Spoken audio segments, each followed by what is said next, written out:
Hello friends, आज है 27 सितंबर और आज के दिन के जितने भी महत्वपूर्ण करंट अफेयर्स बनेंगे उनके बारे में हम लोग डिटेल से अध्ययन करेंगे। उससे पहले 25 सितंबर के जितने भी महत्वपूर्ण करंट अफेयर्स रहे हैं, आइए हम लोग उसको रिवीजन के तौर पर देख लेते हैं। हाल ही में इस बैंक के अंशकालिक अध्यक्ष के रूप में आर गांधी को चुना गया तथा केंद्र सरकार ने एनसीजीजी के महानिदेशक के रूप में भरत लाल को नामित किया तथा अमेरिका के गोल में इस सम्मेलन को जितेंद्र सिंह ने संबोधित किया। आईसीएमआर के महानिदेशक के रूप में डॉक्टर राजीव बहल को चुना गया। भारत पहली बार मोटो जीपी रेस की मेजबानी 2023 में करेगा।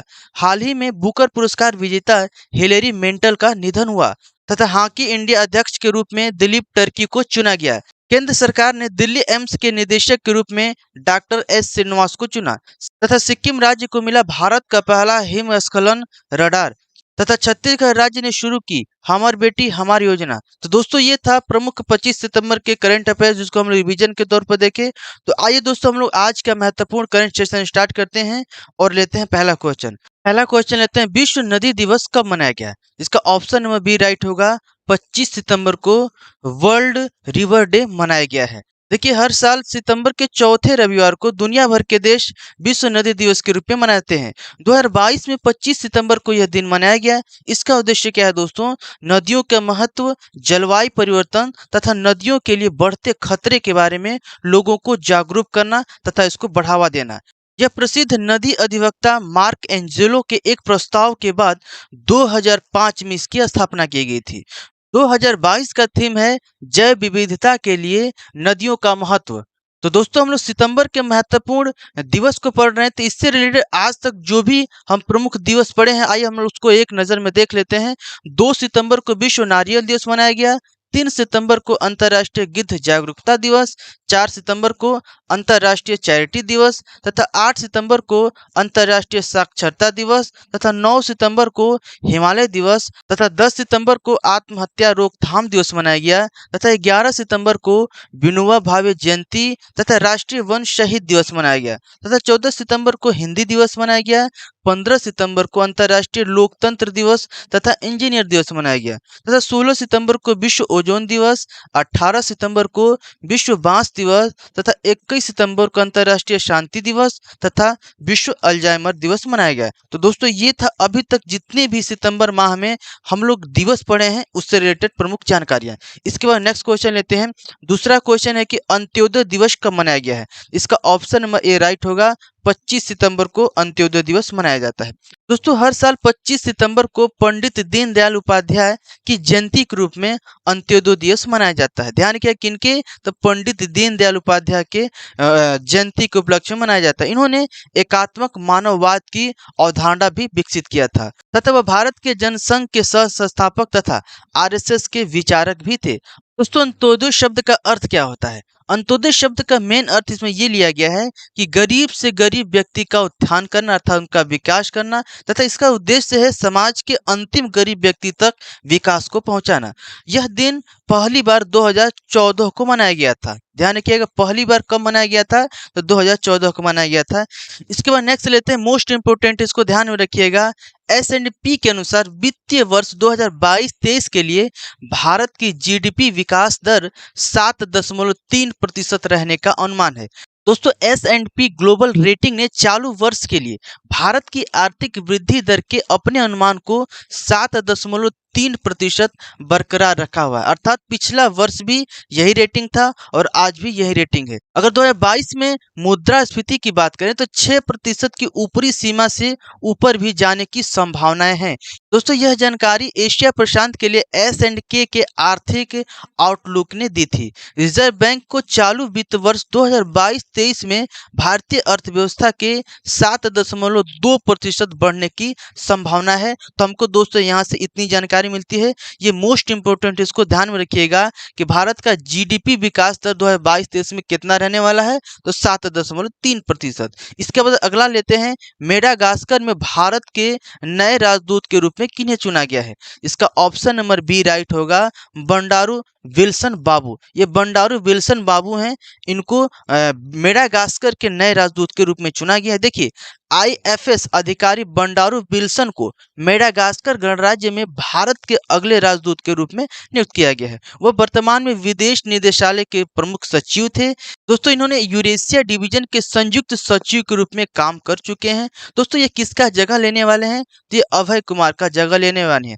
दोस्तों, अगर मेडागास्कर के राजधानी की बात करें, इसका राजधानी है एंटानानारियो तथा इसका मुद्रा है एरीरी तथा यहाँ के राष्ट्रपति हैं एनरी राजौलिना। तो हमको यहाँ से इतनी जानकारी मिलती है। इसके बाद नेक्स्ट लेते हैं, राष्ट्रपति करेंगे रॉकेट इंजन निर्माण सुविधा का उद्घाटन। हिंदुस्तान एरोनॉटिक्स लिमिटेड द्वारा बेंगलुरु में 208 करोड़ रुपए की integrated cryogenic engine manufacturing facility ICMF की स्थापना की गई है। दोस्तों, आईसीएमएफ फैसिलिटी इसरो को एक ही छत के नीचे संपूर्ण रॉकेट इंजन के निर्माण करने की क्षमता को विकसित करेगा। अर्थात यह इसरो के जो भी कार्य हैं उनके विकास में मदद करने वाला है। दोस्तों, 27 सितंबर को राष्ट्रपति द्रौपदी मुर्मू आईसीएमएफ का उद्घाटन करेंगे, जिनमें 70 से अधिक उच्च तकनीक वाले उपकरण का परीक्षण सुविधाएं भी शामिल है। इसके बाद नेक्स्ट लेते हैं, 26 से 27 सितंबर को मनाया जाएगा यहूदियों का नया साल रोश शहना। दोस्तों, यहूदियों के नए साल का 2 दिवसीय उत्सव रोश शहना 26 से 27 सितंबर 2022 को मनाया जा रहा है। हिब्रू में अगर इसकी बात करें, हिब्रू में इसका अर्थ होता है वर्ष का सिर। दोस्तों, यह यहूदी के तीसरे महीना के पहले दिन और दूसरे दिन मनाया जाता है। बाइबिल के अनुसार इस पवित्र दिन का नाम योम तेरुआ है। तेरुआ का अर्थ भीड़ के द्वारा बड़े पैमाने पर चिल्लाना या हार्न बजाना होता है। इसके बाद नेक्स्ट लेते हैं, भारत 2022 में अब तक का सबसे अधिक वेतन वृद्धि वाला एकमात्र देश बन गया है। एओन पीएलसी द्वारा एक सर्वेक्षण के अनुसार भारत में वेतन में 2022 में 10.6% वार्षिक वृद्धि की तुलना में 2023 में 10.4% की वृद्धि की उम्मीद की गई है। फर्म ने भारत में 40 से अधिक देशों की 1300 कंपनियों की डाटा का विश्लेषण किया है। विश्व स्तर पर भारत ही एकमात्र ऐसा देश है जहां 2022 में अन्य देशों की तुलना में अब तक का सबसे अधिक वेतन वृद्धि दर दर्ज की गई है। इसके बाद नेक्स्ट क्वेश्चन लेते हैं कि किस ऑस्कर विजेता का हाल ही में निधन हुआ है। इसका ऑप्शन नंबर ए राइट होगा, लुई फ्लेचर। दोस्तों, ऑस्कर विजेता लुई फ्लेचर का निधन हुआ है। 1976 में one flu over the cuckoos nest में नर्स रेस्ट की भूमिका के लिए ऑस्कर जीतने वाली अमेरिकी अभिनेत्री लुई फ्लेचर का सितंबर 2022 को निधन हो गया।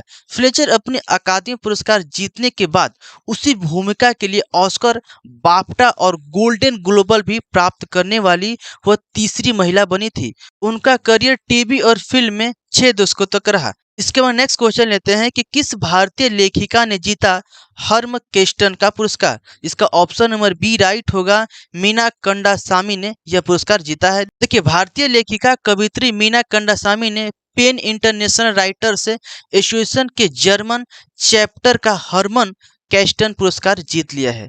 उन्होंने जाति और जातीय पिछड़ापन के विषयों पर उनके काम को देखते हुए उनके काम को सराहना करने के लिए यह सम्मान दिया गया है। दोस्तों, यह पुरस्कार सताए गए लेखकों के समर्थन में उनके उत्कृष्ट प्रयासों के लिए व्यक्ति को दिया जाता है।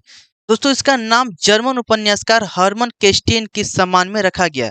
यह पुरस्कार पहली बार 1985 को दिया गया था। इसके बाद नेक्स्ट क्वेश्चन लेते हैं, भारतीय मूल के किस महिला ने जीत लिया है क्वीन एलिजाबेथ द्वितीय पुरस्कार। इसका ऑप्शन नंबर ए राइट होगा, सुएला ब्रेयरमैन। ये सुएला ब्रेयरमैन है जिन्होंने यह खिताब जीता हुआ है। देखिए, भारतीय मूल के ब्रिटिश गृह सचिव सुएला ब्रेयरमैन को पहली बार महारानी एलिजाबेथ द्वितीय का वुमन ऑफ द ईयर पुरस्कार से सम्मानित किया गया है। उन्हें यह पुरस्कार लंदन में एशियन अचीवर्स अवार्ड 2022 समारोह में प्रदान किया गया। इन पुरस्कार की स्थापना 2000 में दक्षिण एशियाई लोगों को ब्रिटेन में उनकी महान उपलब्धियों के लिए सम्मानित किया जाता है। ब्रेयरमैन 2020 से 2022 के बीच पहले अटॉर्नी जनरल भी रह चुकी हैं। इसके बाद नेक्स्ट क्वेश्चन लेते हैं, चंडीगढ़ एयरपोर्ट का नया नाम क्या रखा गया? मोस्ट इंपोर्टेंट है, इसको ध्यान रखिएगा। इसका ऑप्शन नंबर सी राइट होगा, भगत सिंह एयरपोर्ट।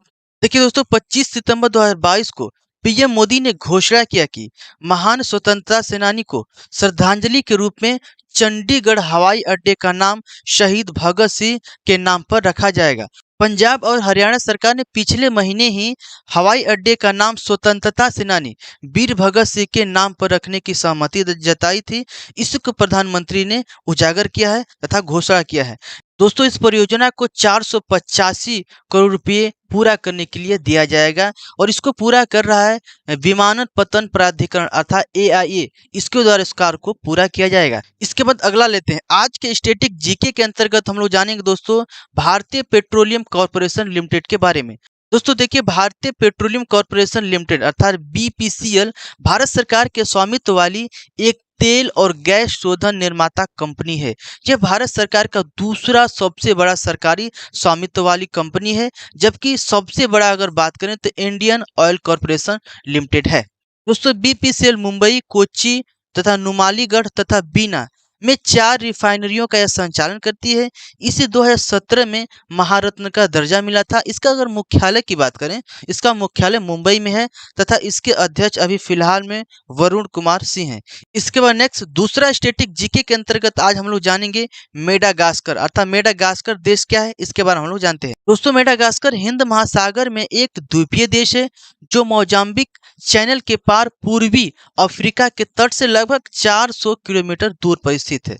अगर इसकी एरिया की बात करें तो 5,92,800 किलो वर्ग में यह फैला हुआ है। इंडोनेशिया के बाद यह दूसरा दुनिया का सबसे बड़ा द्वीपीय देश है। अगर इसकी राजधानी की बात करें, इसका राजधानी है एंटानानारिवो तथा इसके मुद्रा की बात करें तो इसका मुद्रा है मालागासी एरियरी तथा यहाँ के राष्ट्रपति की अगर बात करें तो यहाँ के राष्ट्रपति हैं एंड्री निरीना राजोइलिना। यहाँ का आधिकारिक भाषा है मालागासी तथा फ्रेंच। तो दोस्तों, हम आशा करेंगे कि आज का जो भी हम महत्वपूर्ण करेंट अफेयर्स के क्वेश्चन आपको बताने का प्रयास किए हैं, समझाने का प्रयास किए हैं, आपको अच्छे प्रकार से समझ में आए होंगे। तो दोस्तों, आज के लिए बस इतना ही। मिलेंगे कल के नई रोचक घटनाओं के साथ। तब तक के लिए जय हिंद।